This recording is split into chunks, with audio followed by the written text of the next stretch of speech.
welcome to this explainer. Let's just dive right in, because, there's this one single concept, really just one sentence, that completely separates the people who actually live their lives from the ones who, well, just dream about living them.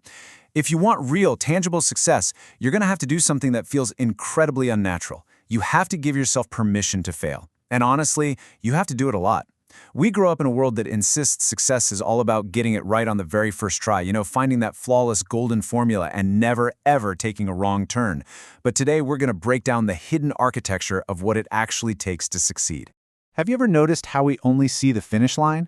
I mean, think about how society operates. We see the trophy being lifted, the grand opening, the perfectly polished final product.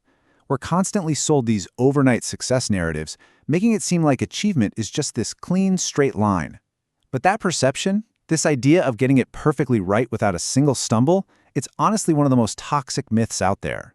It tricks us into believing that, hey, if we hit a roadblock, we must be broken, or maybe we're just on the wrong path entirely. It's like an optical illusion that literally robs us of our courage before we even step up to the starting line. But here is the gut punch reality. Success is built from a chain of hidden failures. It is absolutely not the absence of failure. Actually, scratch that. It's built directly out of a long, really messy process of getting things wrong over and over again. Nobody shows you the rough drafts that got crumpled up and thrown away in frustration, right? Or the businesses that quietly went under, or the sleepless nights filled with crushing doubt. Yet, those exact moments, those hidden failures, they're the actual bricks and mortar of achievement. They are the foundation of literally everything that lasts. Section 1. Naming the shadow. Turning wounds into lessons.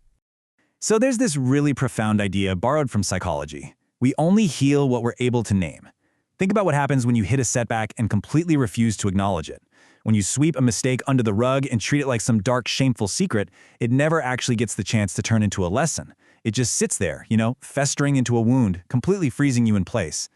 But the exact moment you name that failure, the moment you genuinely accept it as just a normal part of the process, a massive shift happens. You strip away its power. You just stop fearing it. Let's ground this in reality for a second, because learning necessarily runs through failure. There are absolutely no shortcuts here. Just look at the undeniable everyday steps of the human experience. First, a toddler falling before walking. They fall more times than we can even count before taking one steady, confident step. Second, stumbling over words before reading fluently. Every single person who ever learned to read stumbled over word after word first. And third, stalling the engine before driving smoothly. Anyone who's learned to drive has stalled the engine, missed a gear, or slammed the brakes way too hard. If you're avoiding starting something today because you're terrified of getting it wrong, you are quite literally trying to skip the one step that is 100% mandatory for your growth. Section 2. The sophisticated trap. The illusion of excellence. Many people believe that perfectionism is a virtue, like a deep commitment to excellence or a sign that you do great work. But the truth is actually much darker. Perfectionism, it's just fear wearing a nicer outfit. It is a highly sophisticated way to procrastinate without actually looking like you're procrastinating. The perfectionist will eagerly tell you they're just waiting for the right moment, but they aren't. They're simply postponing their confrontation with the possibility of failure. They're just hiding behind the really comfortable excuse that their work is simply not good enough yet. So, the absolutely crucial point to remember here is this: great is the enemy of good. While you sit there waiting for perfect conditions or perfect timing or the exact perfect resources to finally begin, you are actively choosing not to start at all. You have to work with what you have today, right now. The people who actually build something real and lasting in this world, they never wait until everything is flawless. They start with whatever is in their hands, even if it's deeply flawed and entirely improvised, and they bravely improve it along the way. Section 3. The quiet fear. The weight of winning. We all know about the fear of failure, right? The fear of being publicly embarrassed. But maybe the real problem is a second, quieter fear that freezes people, the fear of your own success. Because think about it, if your idea actually works, your life is going to change dramatically. You'll have to be giving things up. You might end up cutting certain relationships that just no longer fit where you're going. You'll be rearranging routines entirely and carrying new, really heavy responsibilities on your shoulders. Subconsciously, a lot of people completely sabotage their own progress because they are absolutely terrified of the sheer weight that comes attached to winning. What fuels both the fear of failure and the fear of success is this impossible standard. On one side, we have the fantasy, overnight success, a flawless formula, a clean path with absolutely no stumbles. When we accept that fantasy as our baseline, any normal mistake we make feels like a deeply personal failure. It makes you feel like an absolute imposter. But then we have the reality, the hard road, the stumbles, failed attempts, and endless restarts. That is the normal, expected process behind any real achievement. And accepting that real story, that's the only thing that actually breaks the grip of fear. Section 4. The power of real stories. Connecting through the struggle. Nobody genuinely connects with a polished, perfect image. Why? Because a perfect image has absolutely nothing in common with our actual messy, lived human experience. The reality is that authenticity creates connection. Perfection only creates distance. People connect with the process, they connect with the struggle, and with someone who is brave enough to show the hard road they walked, rather than just throwing up a highly curated highlight reel of their victories.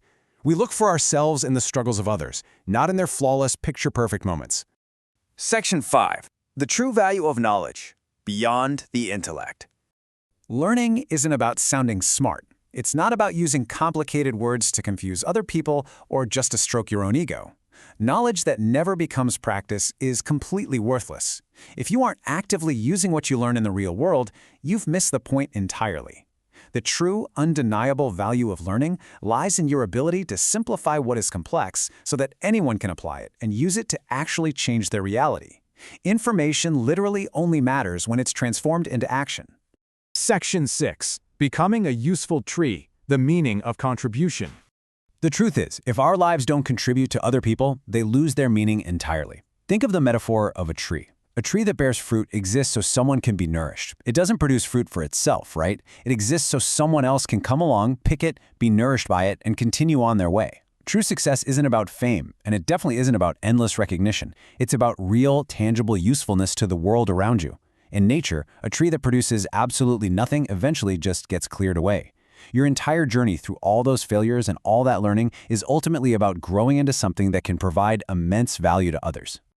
So, as we wrap up this explainer, the question isn't whether you're going to fail along the way, because you will. You absolutely will. The real question I want to leave you with today, the one you really need to ask yourself right now, is this.